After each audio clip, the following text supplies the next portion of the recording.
Muy bien, vamos a empezar con los antecedentes del romanticismo. ¿Traes algo de investigación? Vamos a comenzar a leer a William Shakespeare. No oigo, Laura. Sí. ¿Podrías compartirlo?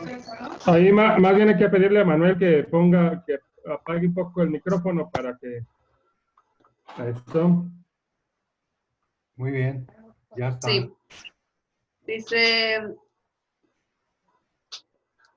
dejó de lado las imposiciones del neoclasicismo.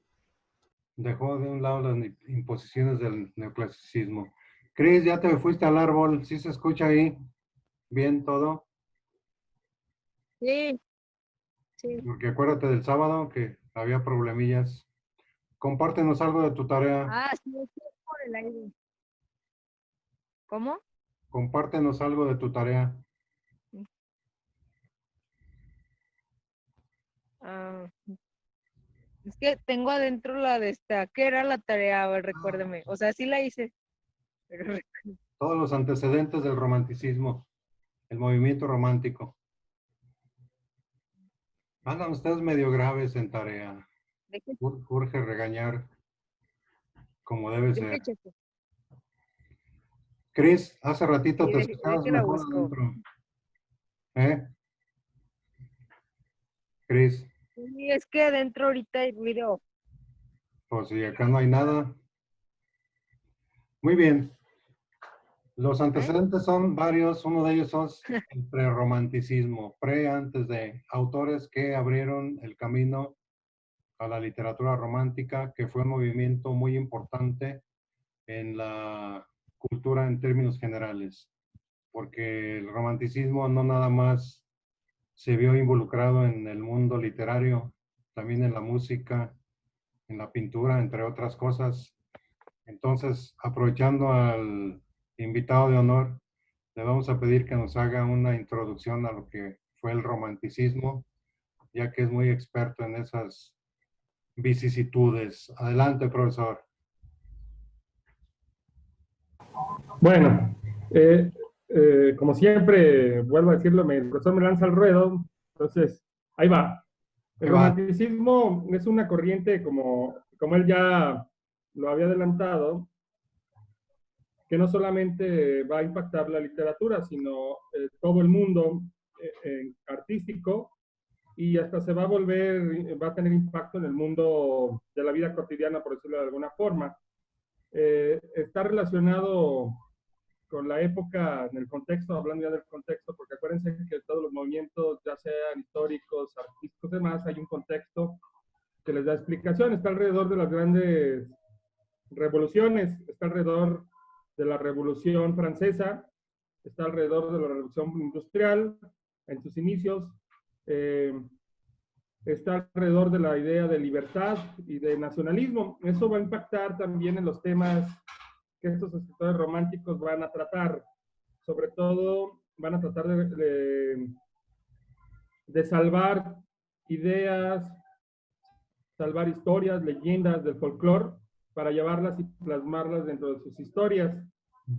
En el romanticismo va a empezar en dos lugares particulares, aunque también luego hay alguna controversia, o en Inglaterra, alrededor de ese mundo de los grandes lagos de Inglaterra, donde estos escritores muy jóvenes, por cierto, se reunían tratando de escapar de esa realidad que a veces no les gustaba, se evadían hacia ellos mismos, por decirlo de alguna forma, buscando respuestas no afuera, sino adentro, y la naturaleza les daba como ese contexto de poderse explorar, porque a final de cuentas ellos lo que buscaban era lugares apartados, a los cementerios, las ruinas, que les pudieran como reflejar lo que ellos sentían, reflejar cómo las características humanas son cambiantes, la muerte, la vida. Y el otro movimiento se va a dar paralelo o casi simultáneo en Alemania.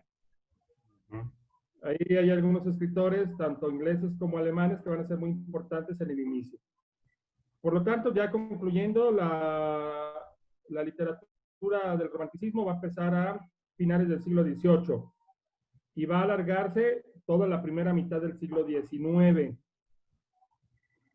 Y por lo tanto, lo que buscan como características es la individualidad, es la libertad, es la rebeldía, es la fantasía. Ya no es como lo decían hace rato, ya no buscan los ideales neoclásicos de la razón, de la educación, de la pedagogía, de las formas, de las reglas. Aquí al contrario, es la libertad, la individualidad, la fantasía. Y eso hace que busquen las historias en el pasado, no en el presente, o en el presente, pero siempre con algún eco del pasado. Generalmente hay muchos temas de tipo amoroso, aunque no solamente de él, pero es un amor como platónico, eh, es, eh, es un amor idealizado el que buscan muchos de los grandes románticos. Se valora lo folclórico, lo nacional, como les decía hace rato. Hay mucho esta parte de lo que yo tengo como experiencia, lo que yo siento, es decir, a eso se le llama subjetivismo. Buscan lo exótico, lo extraño, lo diferente, exaltan mucho por todo este contexto de revoluciones, lo patriótico, buscan mucho la libertad de la imaginación, la sensibilidad, ya no usan la razón, sino la sensibilidad, los sentimientos, por eso se llama romanticismo, y sobre todo les gustan los excesos o los extremos relacionados a los instintos, a las pasiones del ser humano, que muchas veces los llevan a una visión un poco pesimista del mundo.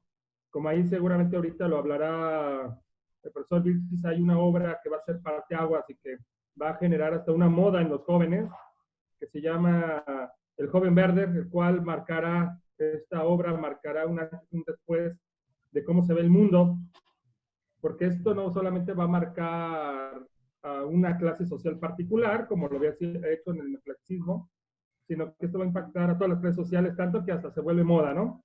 Los jóvenes parece que van a salir de viaje, entonces se visten de moda como si fueran a salir de viaje, ya no usan pelucas, se peinan a la despeinada, siempre andan de botas, de negro, intentan parecer como si algo les estuviera preocupando, como si algo los desvelara. Digamos, eran como los emos del siglo XIX, por decirlo de alguna forma, tanto que se vuelve una moda. Parecer triste, pesimista, estaban deprimidos. ¿Por qué? Porque es un reflejo de la historia. Acaba de pasar la Revolución Francesa, a esta nueva generación que está desencantada, que ve que esos ideales no se han logrado de forma directa, y entonces el seguir buscando la explicación en el afuera, lo buscan adentro, en sus sensaciones, en sus sentimientos, en sus experiencias. No sé si he dicho bien, pero... Dijo excelente. Sí, muy bien. Como ya lo señalaron hace ratito, de entrada el romanticismo es un rechazo a la literatura neoclásica, ¿verdad? En tanto que los neoclásicos, para escribir, se basaban en normas, reglas, y un escritor que no estuviera bajo esas normas y reglas era un mal escritor. Pero ¿esto a qué dio lugar? A una literatura un tanto fría, cuadrada, igual. Y cuando llega el romanticismo se rompen todos esos moldes y empieza la creatividad y la libertad. Es cierto, los momentos históricos influyen mucho en el arte. Por ejemplo, también se da la invasión de los franceses por parte de Napoleón a países que tenía ahí aledaños Francia. Entonces, ¿qué pasa cuando Francia invade territorios extraños? Empiezan a despertar en los jóvenes dos ideas. Uno, el nacionalismo, es decir, el amor a la nación y buscar la defensa de su patria en contra del extraño que invadió su territorio.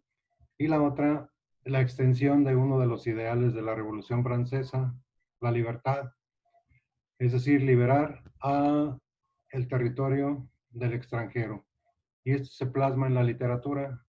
la libertad de escribir, la libertad de expresión, la libertad de actuar, y empieza a surgir un mundo de ideas de carácter personal, es decir, la exploración del yo. Yo, artista, plasmo mis sentimientos, mis emociones, mis inquietudes en mi obra literaria y la desarrollo desde mi punto de vista personal. Y es cierto, era una época de depresión, de amoríos, porque incluso todavía la palabra romántico es sinónimo de amor. Se dan, por ejemplo, los famosos duelos que eran muy comunes en aquellos días, cuando se batían a duelo por una ofensa, un desagravio. Golpear a alguien con el guante del puño era retarlo. Entonces había dos tipos de duelos cuando alguna persona sufría un agravio, una ofensa. Y los dos tipos de duelo era a base de pistola o de espada. Se citaban a duelo en un lugar fuera de la ciudad. Llevaban padrinos los que se iban a batir. Había reglas, normas para ello, para que no hubiera desventaja o ventaja. Y llevaban padrinos y un médico para que en un dado momento, si fuera necesaria su intervención, ahí estaba, ¿no?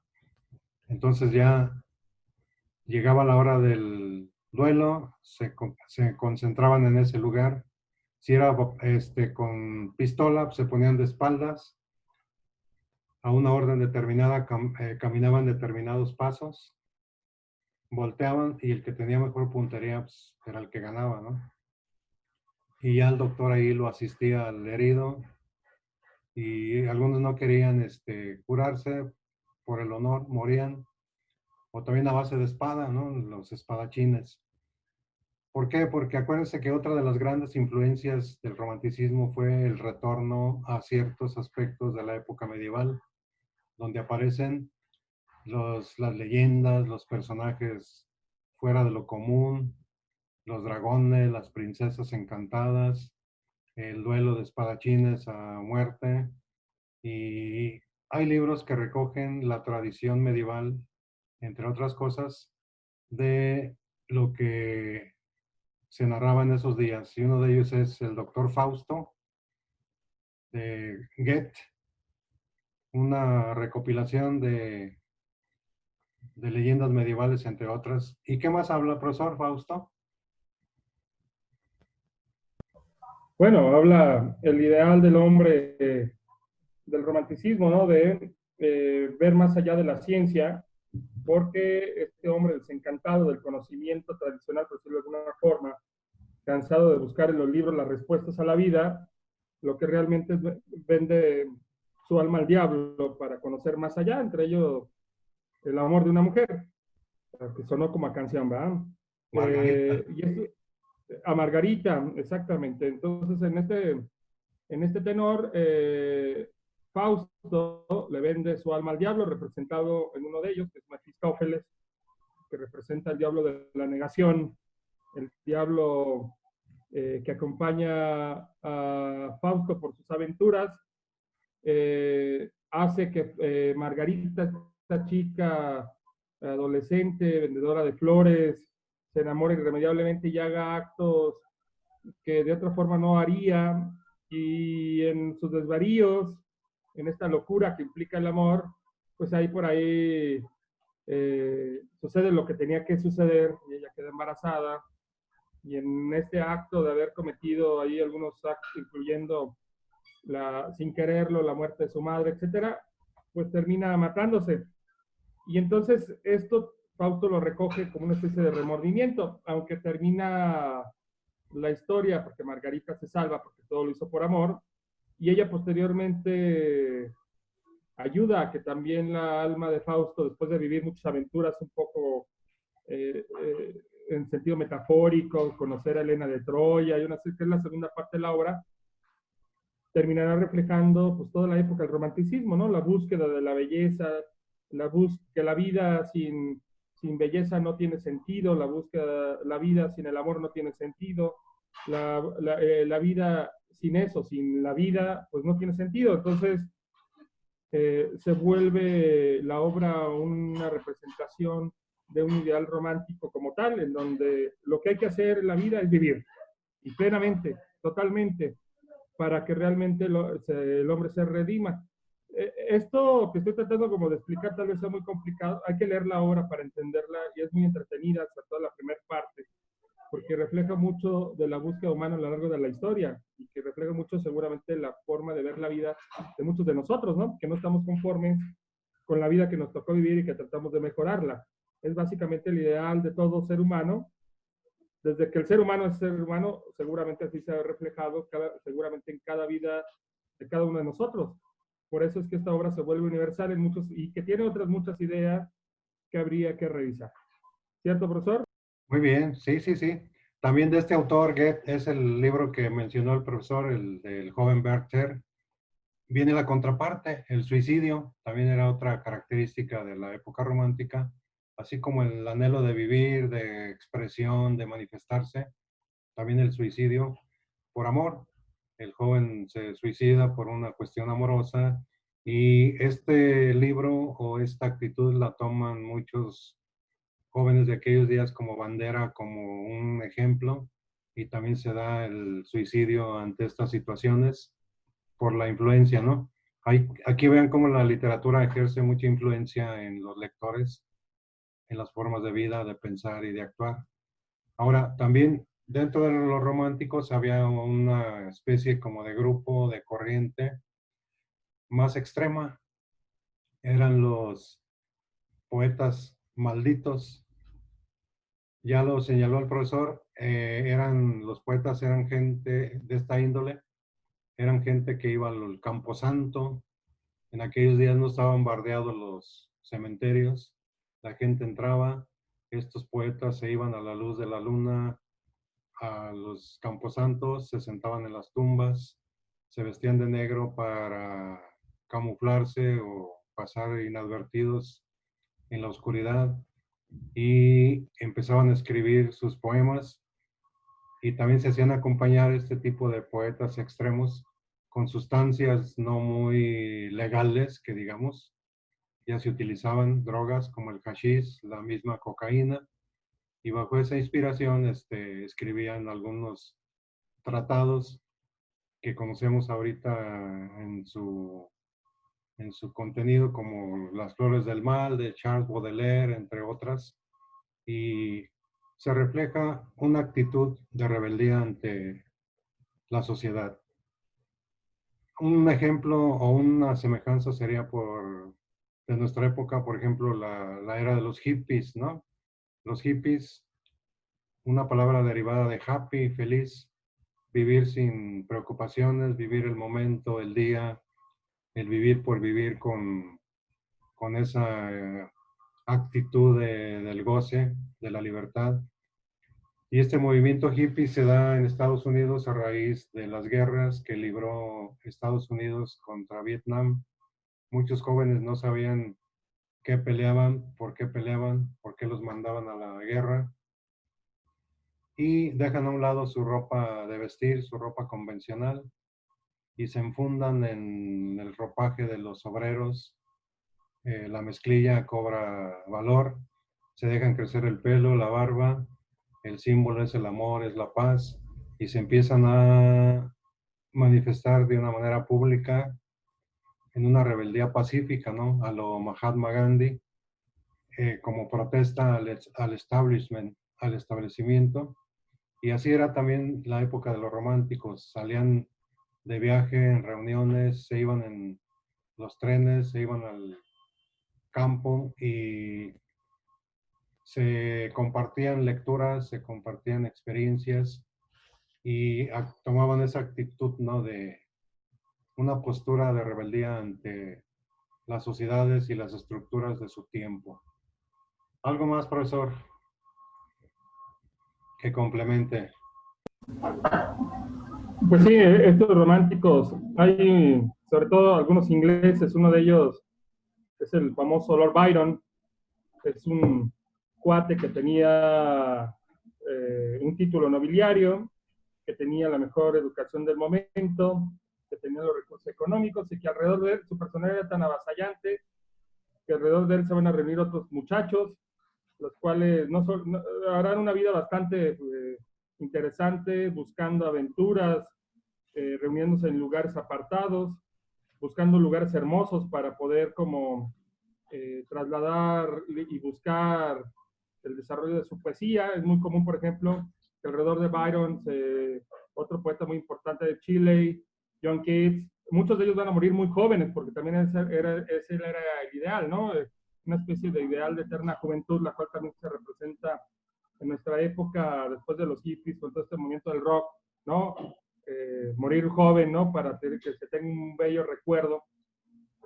El ideal de esta eterna juventud, de querer cambiar el mundo, de ver lo hermoso del mundo, aunque lo hermoso del mundo pueda ser muy siniestro. Detrás, ahorita estoy recordando, pues también hay una mujer muy importante, muy interesante, que acaba de cumplir, creo, 200 años, la publicación de un libro fundamental que es Frankenstein, ¿no? Que es Mary Shelley, que también estaba aquí involucrada en este movimiento, con estos... Ha sido muy interesante, yo siempre me he dicho que si en algún momento me hubiera gustado vivir con algunos escritores en un ambiente específico, sería con ellos, ¿no? Seguramente todos los días hubiera habido algo interesante, algo que hablar, algo que investigar, aunque también sé que seguramente hubiera sido muy desafiante en términos personales, en términos intelectuales y en términos también de un desarrollo emocional muy fuerte para poder estar junto con ellos, porque seguramente su presencia era muy demandante en estos términos.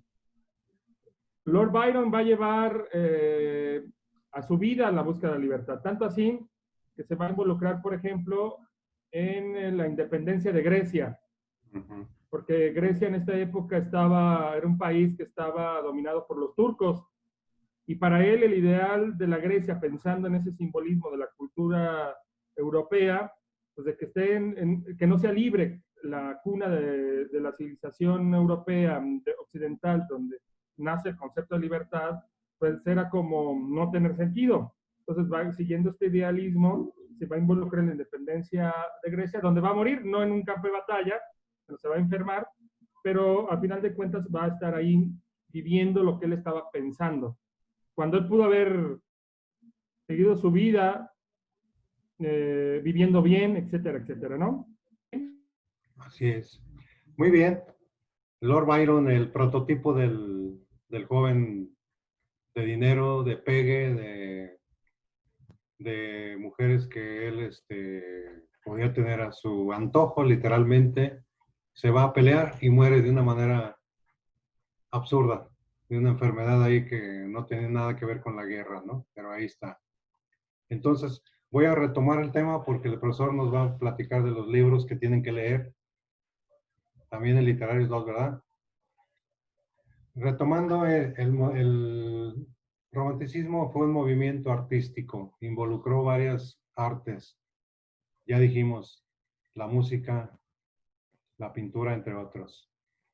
Surge a finales del siglo XVIII como respuesta al rechazo de los ilustrados, los pensadores del siglo XVIII que organizaron el conocimiento en lo que se llamó la biblioteca, la enciclopedia, perdón, los enciclopedistas. Hubo ideas republicanas que surgieron muy de avanzada, que culminaron con la Revolución Francesa, cuyo lema era libertad, igualdad y fraternidad.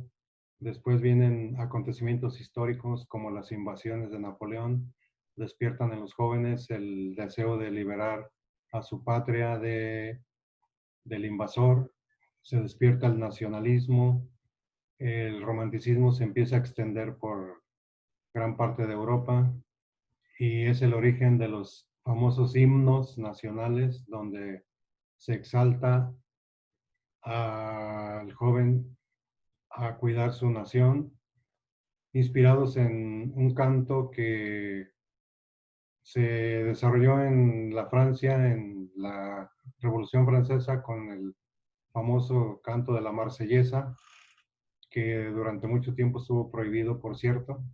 y se convirtió después en el himno nacional.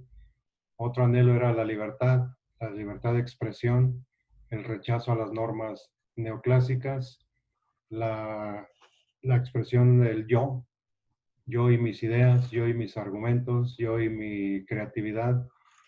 Se da un retorno a la Edad Media, rescatando leyendas donde se habla de situaciones de alquimia, de magia, de duendes, seres que poblaron el entorno medieval, resurgen en la literatura romántica. Hay una línea de autores románticos extrema que son los poetas malditos y se van al extremo, toman lugares un tanto inhóspitos, los cementerios, los páramos, los lugares oscuros, desarrollan una literatura ahí muy sui generis, muy particular, y estas ideas se expanden y llegan a América, donde se empiezan a producir libros también aquí, como María de Jorge Isaacs, acá en la Colombia, y otros autores aquí en nuestro país, que se ven influidos por este tipo de literatura. Y este movimiento, como todo, ¿no? Va a tener un inicio, un clímax y un desenlace, dado los cambios que se iban a generar en el siglo XIX, llamado el siglo del progreso, o de las grandes teorías, donde surge la teoría de la evolución de las especies, la teoría del socialismo científico, la teoría del psicoanálisis, que van a cambiar la forma de pensar y de vivir en el hombre y ver la sociedad con una realidad a veces muy brutal, que va a dar paso al realismo, ¿no? Entonces, aparecen personajes importantes en la literatura romántica. Víctor Hugo, en España, Gustavo Adolfo Bécquer, entre otros. Mary Shelley, ya lo comentó el profesor. Y voy a abrir un paréntesis para que escuchemos lo de los libros, profesor. No sé si... Muy bien, bueno, la idea ¿no? Seguramente ya hablaron con la maestra chica, ¿verdad? El chico acerca de su proyecto final. ¿Sí lo hicieron ya? En redacción. ¿No? ¿Todavía no? No, es que cuando nos iba a explicar se acabó el tiempo. Ya. Bueno, la idea es que ustedes tengan elementos para crear textos para la revista. Eso implica tomar como plataforma literarios para tomar alguna de las obras, leerla, hacer un análisis literario, pero también hacer con esa información, a lo mejor entrevistar a profesores, hacer alguna crónica, es decir, hacer algo que vaya a enriquecer a la revista, aprovechando que ya lo van a hacer en literarios. Si no mal recuerdo, 8 días hablamos de algo, ¿no? De algunos de los libros que podrían ustedes leer, desde el Tartufo, Jonathan Swift, etcétera. Aquí más bien, más que darles una lista, me gustaría como escuchar un poco qué les gustaría leer para que el profesor y yo podamos como orientarlas en qué podrían leer. Si está en nuestras manos algún PDF de estos textos, pues podérselos proporcionar, o alguna cuestión de tal forma que ya empiecen a leer, porque la idea ya propiamente para la materia de literarios es que al final hagan un análisis literario y se haga un café literario, que es realmente, no lo vamos a hacer en presencial, pero sí así como a distancia, con ese olor a café como lo hacían en el siglo XVIII, siglo XIX, y con ese pretexto cambiar el mundo a partir de la lectura y las reflexiones de la misma, porque realmente así es como se hicieron las grandes revoluciones. Con olor a café o en una taberna, donde los hombres se reunían a pensar y a ver que el mundo era posible, y ahí es ahí donde se hicieron las revoluciones. Por eso llegó un momento en donde los cafés se volvieron los centros de sedición y hasta en algún momento en algunas ciudades de Europa fueron prohibidos, pero bueno, ya es otra cosa. Aquí lo importante es tener el pretexto para hablar de lo que se leyó y profundizar y enriquecernos todo, y al mismo tiempo esto les sirva para su trabajo en redacción, que al final de cuentas ustedes tendrán que enriquecer la revista con ensayos, con noticias, con entrevistas, con crónicas, etcétera, y que mejor que sea a través de un tema literario. Por eso me gustaría saber como qué temas les gustan o qué les gustaría leer para poderles como recomendar. De toda la lista le voy a pedir al profesor Vilches que la ponga, se la voy a pasar a él para que la ponga ahí en la plataforma y ustedes puedan checarlo si alguno de estos libros les interesa.